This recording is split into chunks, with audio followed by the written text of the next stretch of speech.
Alright, Middle-Aged White Guy Reacts back again today with another video for you. In today's video, I got some 21 Pilots, and we have Choker. Now, I had planned on doing their new video, which they dropped a couple of weeks ago, but I started doing that reaction, and I quickly realized that I've heard that song before. And I don't know that song, like I don't know it, but I have definitely heard it, and I wanted to do a song that I hadn't heard from them. That was my whole goal today. So, I went through the list, found one that looked like I hadn't heard it. I don't believe I have heard Choker before. It has a music video, so here we go. Here we are. So let's do this. Let's see what Choker is. Hopefully I have not heard this one. I don't believe I have. But yeah, let's get right into it and see what 21 Pilots has in store for us today.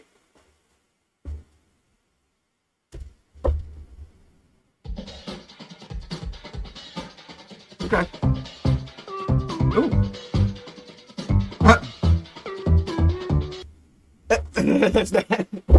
That beat's awesome.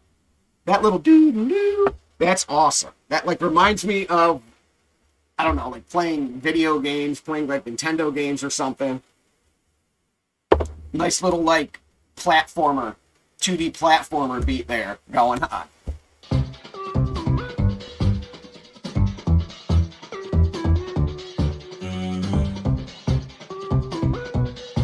This place looks like,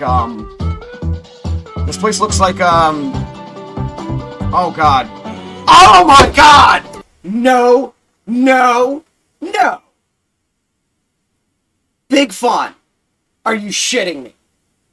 Is Big Fun a chain?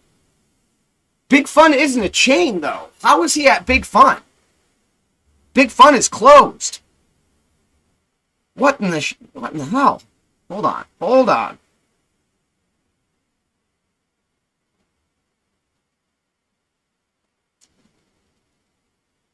The building looks right, but that sign doesn't look right. Hold on. Is it a chain? Is Big Fun a chain?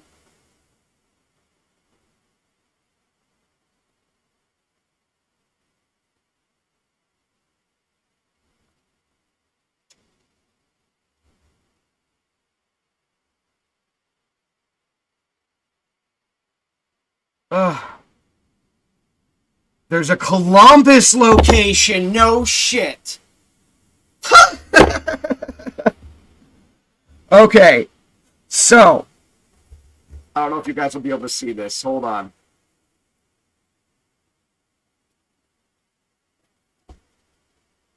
Let me bring up. Let me see if you'll be able to see this. So. Oh.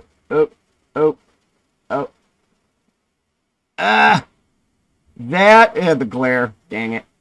That is what the Big Fun sign looks like. That's why I said that's not the right Big Fun sign, but the building looks right. So there's a street in Cleveland called Coventry, and there's a bunch of little, like, you know, shops and whatnot down there. And Big Fun, and the inside, as I was saying, that looks familiar. The inside of that store is set up just how the Big Fun in Coventry was. Like I said, the sign is the only thing that looks different on that. So Big Fun sells like nostalgic toys, okay? So you go in there, every toy from your childhood is in a Big Fun. I thought maybe it was a chain. Now that he's here and the sign's different, but there's a Columbus location. So the one in Cleveland closed, and we still have the Columbus one. So he's in Columbus, Ohio right now. Are they from around that area? That's crazy. That's insane. Big Fun is awesome. All right, Big Fun was like the best store as an adult to go into if you wanted to feel like a kid again. Just wow, the wave of nostalgia that has hit me from seeing Big freaking Fun is too much, man.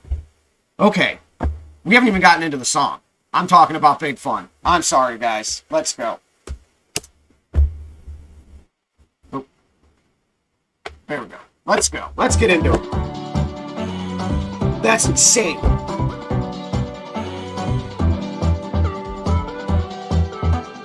I don't bother anyone. And I'm sorry to keep talking. This is exactly what Big Fun looks like when you go into it.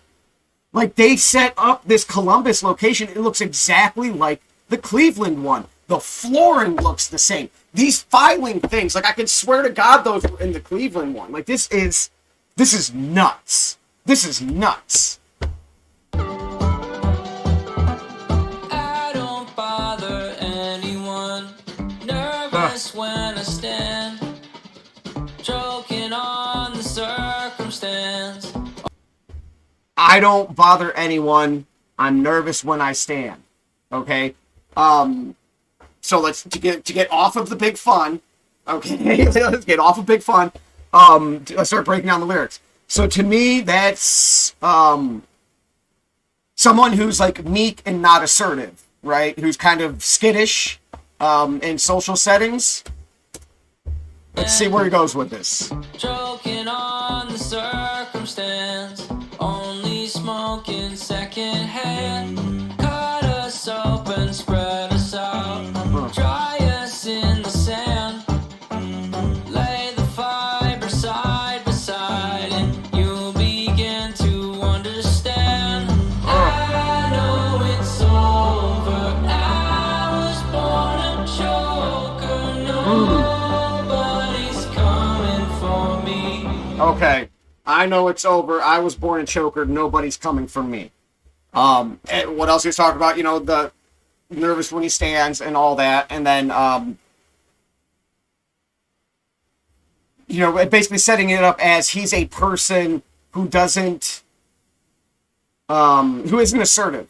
Okay, who doesn't say what he wants, who doesn't ask for what he needs. He doesn't want to put anybody out or bother people. And we all know people like that. We've maybe been that way ourselves at times, you know, in certain situations where you want to lay low, you don't want to bring attention, and you just kind of sit there quietly, even though you might need something, you know, or you might need to ask a question, but you'd rather not just rock the boat. So I think like that, this is the type of person he's saying he is. Yeah, someone who doesn't go after what they want and isn't assertive. Nobody's coming for me. Coming for me.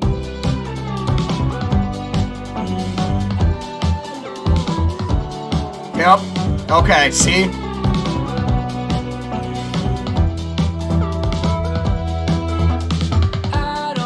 Alright, so right there, he's trying to get his attention. Because he wants that little dragon guy, right? You know, obviously it looked like he's been looking for that dragon piece. Alright, maybe he has a collection, and that's the last piece that he needs. And he finally has found it at this amazing big fun in apparently Columbus, Ohio, that I didn't know about. He wants that dragon. He can't get this guy's attention to sell it to him, though. So instead of being assertive and just slamming his fist on the counter like, give me the dragon, he's like, oh, well, you're busy. I see you're busy. Maybe I'll just come back later. You know, and he's starting to walk away now.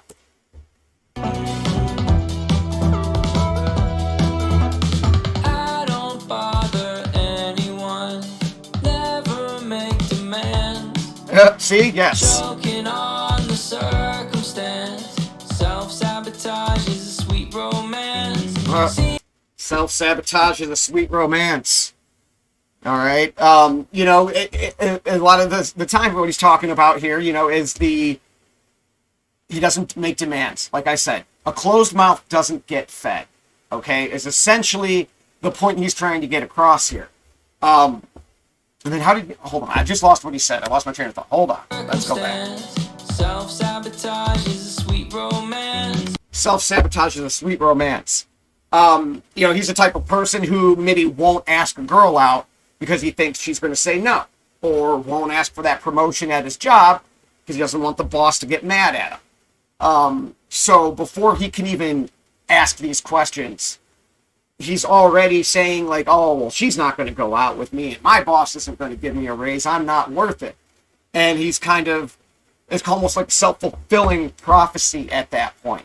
And he's more in love with the idea of being the good guy who gets kicked down than actually being assertive and going what he wants. It's easier for him, instead of facing the rejection, to just already assume he's going to fail And that way he's kind of insulating himself from facing direct rejection.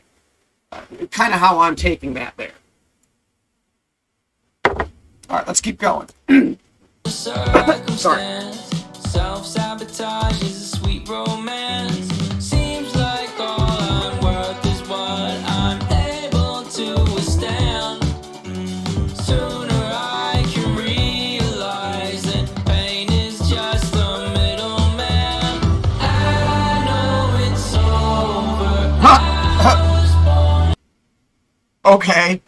So something happened to the dog where he has now been turned into this little guy and put in the shelf for sale.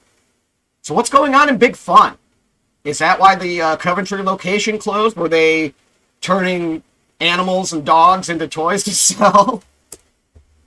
I know it's over. I was born a joker. Nobody's gonna. So that was that Flash then. I see no volunteers to co-sign on my fears. I'll sign on the. No volunteers to co-sign all my fears. Nobody is willing to take on your fears and to help you battle them, because they're not seeing them as legitimate. I would assume is kind of how he's phrasing that. Because if somebody were to co-sign your fears, they're kind of adding some legitimacy to it. They're saying, yes, these fears are warranted.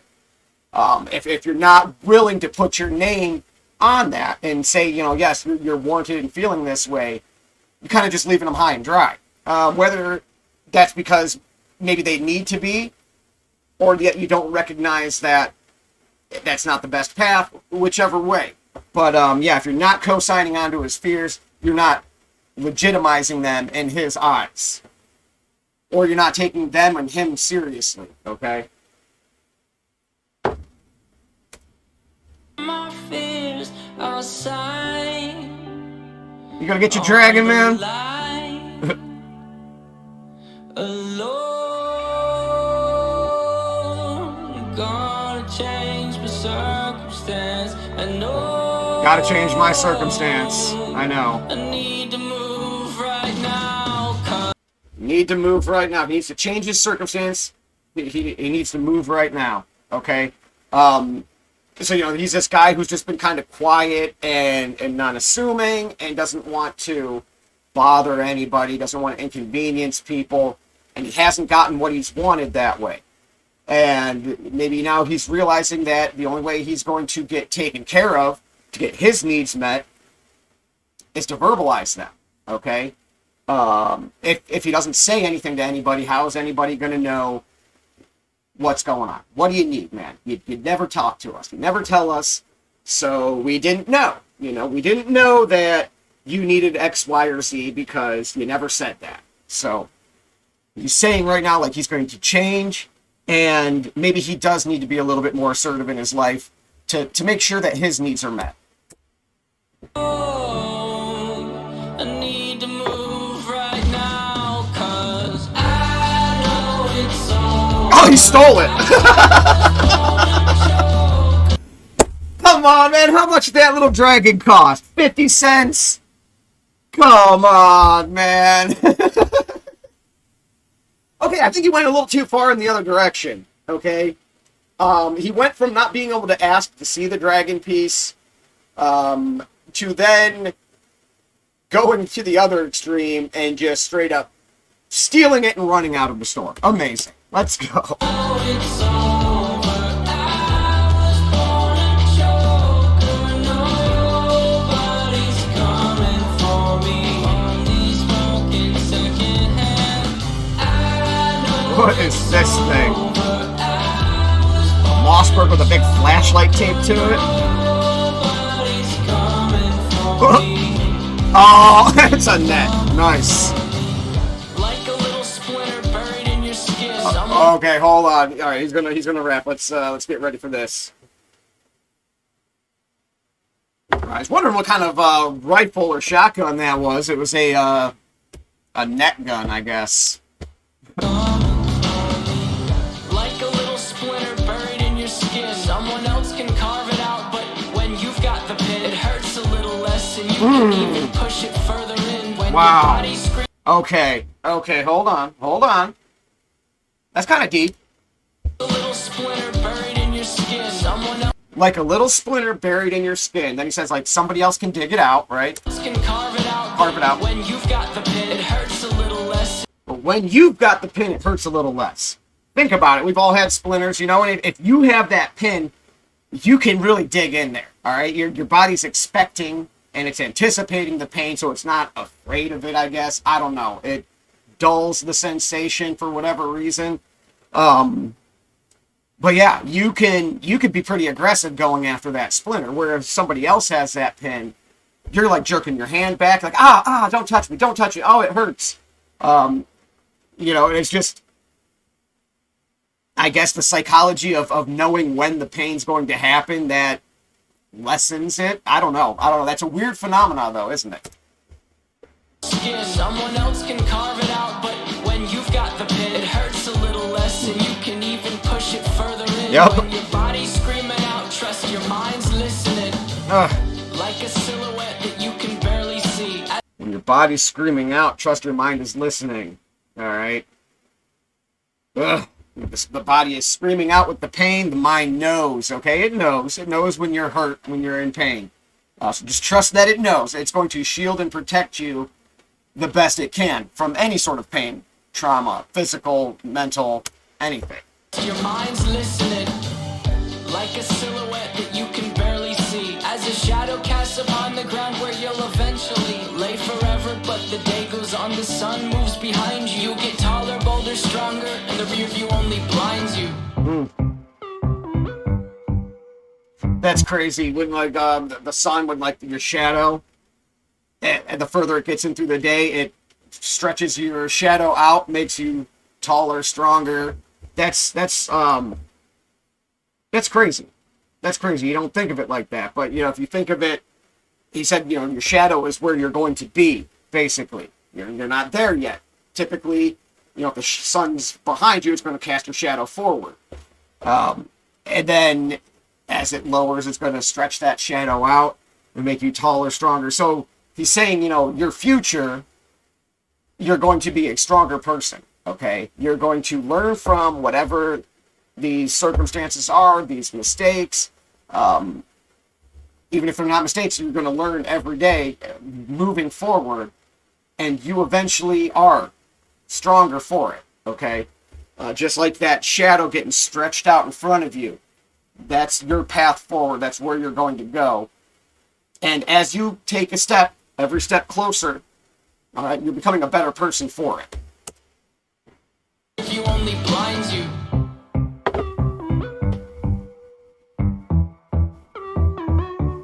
Hold on. I want to hear that last part. Behind you, you get taller, bolder, stronger, and the rear view only blinds you. And the rear view only blinds you. Okay, so if you're looking back when the sun's behind you, stretching that shadow out, if you're looking in a rear view, all right, you're trying to look behind you, look at the past, you're blinded. Okay, because that's where the sun is. It's shining directly at you from that position. So there's no looking to the past. Just keep marching forward. Behind you, you get taller, bolder, stronger, and the rear view only blinds you. Don't dwell on the past.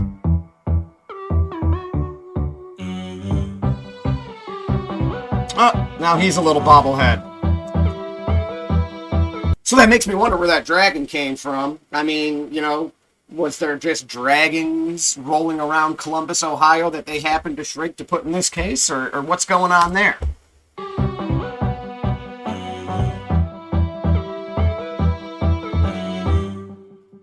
That's insane. Big Fun, man. That's insane. It's insanity. I did not know there was still a Big Fun. There it is!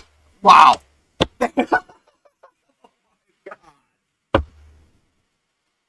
You guys have no idea how strong this nostalgia is. I haven't been into a Big Fun in... Oh, God. I can't remember when it closed. It has to have been close to a decade now. It's been a while. It's probably been a good half decade since they've been closed, I'd have to say. I don't know. Time just goes really fast. So, it could have been 15 years ago by now, and it feels like a couple of years ago to me.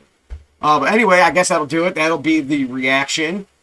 Big Fun is amazing. If you guys are ever in Columbus, check it out. I've never been to that location, but it looks just like the one in Cleveland. And that's amazing. Like I said, every toy from your childhood is in there. So if there's a special toy that you never got as a kid and it traumatized you into your adulthood, head to Big Fun and go pick it up for you so you can start healing. All right?